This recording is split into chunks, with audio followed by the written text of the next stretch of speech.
இருக்கும்ல. அதான் ஏன்னா ஓட்டிட்டு வந்து ஒரு அநியாயம் ஒரு பொம்பளை கொண்டுட்டோமேங்கிற மன அழுத்தம் இருக்கும். ரெண்டாவது ஸ்பாட்டுக்கு ஏசி வந்துட்டார். ஆக்சிடென்ட் நடந்தால் ஏட்டையா வருவார், எஸ்ஐ வருவார். யார் வரா? ஏசி. உடனே இவர் விஐபிக்கு ஃபோன் அடிச்சு, அக்கா நான் இப்படி ஆக்சிடென்ட் பண்ணேன், எப்படியே காப்பாத்துங்க. சரி தம்பி நீ போ. அக்காவா? ஆமா அக்கா. நீங்க ஆளுங்கட்சி அக்கா, நீங்க டெல்லி ஆளுங்கட்சி இல்ல, ஸ்டேட் ஆளுங்கட்சி அக்கா. பாண்டிச்சேரி அக்கா இல்ல, பாண்டிச்சேரி அக்கா இல்ல, தமிழ்நாட்டு அக்கா.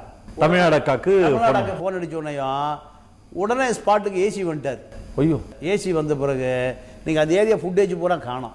கார் முதல்ல எங்கேயும் மோதி தள்ளாடி தள்ளாடி வந்திருக்கு. தள்ளாடி வந்ததை பார்த்த சாட்சி இருக்கு. பிரேக் ஃபெயிலியரா? பிரேக் ஃபெயிலியர், ஆளே ஃபெயிலியர், ஆளே அன்கான்சியஸ். மது போதையில வண்டி ஓட்டி இருக்காங்க. யாரு? இர்ஃபான். வேற யாரு இப்படி சொல்றீங்க? ஆமா. முதல்ல வந்து பேனட் பெண்ட் ஆனதுக்கு என்ன காரணம் போலீஸ் சொல்லுமா? போற போக்கில் ஒருத்தர் பழி போடாதீங்க. இல்ல சார், அந்த பாவம் உங்களுக்கு சும்மா விடாது. பாவம் சும்மா விடாது, பேனட் சும்மா விடாது. பேனட்டை போய் பாருங்க, மறைமலை ஸ்டேஷன்ல கார் நிக்குது. பேனட் உடையிற அளவுக்கு எங்க போய் மோதினாரு? ஒன்னு சென்ட்ரல் மீடியன்ல மோதினா தான் பேனட் உடையும். பாவம் அந்த அம்மா பத்மாவதி, வயசான பொம்பளை, ஒரு காலேஜ் செக்யூரிட்டி, ஸ்பாட் அவுட். 4 நாள் சத்தத்தையே காணோம். 4வது நாள் தான் மச்சனம் ஓட்டுறாங்கிறாரு. சுட சுட ஹோட்டல் சாப்பாடு சாப்பிட்டு சுட சுட அதை பத்தி பேசக்கூடிய இர்ஃபான் ஏன் சுட சுட பேசல?